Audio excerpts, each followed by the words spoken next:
இந்த வீடியோவில் திருவள்ளுவர் அருளிய திருக்குறள்கள் மற்றும் அவற்றின் பொருள் தொகுத்து வழங்கப்பட்டுள்ளது. தேசகுரல் டிவி வழங்கும் திருக்குறள் தொடர் தொகுப்பு விஜயகுமார் PE. திருக்குறள் விளக்கம் வழங்குபவர் நா. விஜயகுமார் BE. திருக்குறள் 7ஆம் அதிகாரம் மக்கட்பேறு. குறள் 61 முதல் 70. குறள் 61.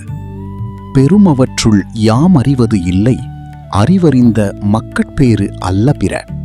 பொருள்: அறிவும் நற்பண்பும் கொண்ட பிள்ளைகளை பெறுவதை விட உயர்ந்த பேறு வேறு இல்லை. குறள் 62. எழு பிறப்பும் தீயவை தீண்டா, பழிபிறங்கா பண்புடை மக்கட்பெறின். பொருள்: பழியற்ற நற்பண்புடைய பிள்ளைகளை பெற்றால் 7 பிறவிகளுக்கும் நன்மை உண்டாகும். குறள் 63. தம்பொருள் என்பதம் மக்கள், அவர் பொருள் தம் தம் வினையான் வரும். பொருள்: பெற்றோரின் உண்மையான செல்வம் அவர்களின் பிள்ளைகளை, பிள்ளைகளின் செல்வம் அவரவர் முயற்சியால் வரும்.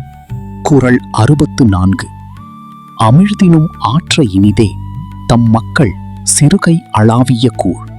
பொருள்: தம் குழந்தைகள் கையால் கலந்து கொடுக்கும் உணவு அமிழ்தத்தை விட இனிமையானது. குறள் 65. மக்கள் மெய்த்தீண்டல் உடற்கின்பம், மற்றவர் சொற்கீட்டல் இன்பம் செவிக்கு. பொருள்: பிள்ளைகளை தழுவுவது உடலுக்கு இன்பம், அவர்களின் மழலைச் சொற்களை கேட்பது செவிக்கு இன்பம். குறள் 66. குழலினிது யாழினிது என்பதம் மக்கள் மழலைச் சொல் கேளாதவர்கள். பொருள்: குழந்தைகளின் மழலைச் சொற்களை கேளாதவர்கள்தான் குழலும் யாழும் இனிமை என்று கூறுவார்கள். குறள் 67. தந்தை மகற்காற்றும் நன்றி, அவையத்து முந்தி இருப்பச் செயல். பொருள்: தந்தை மகனுக்குச் செய்யும் மிகப்பெரிய நன்மை அவன் சான்றோர்களின் அவையில் சிறந்து விளங்குமாறு கல்வி கற்பிப்பதே.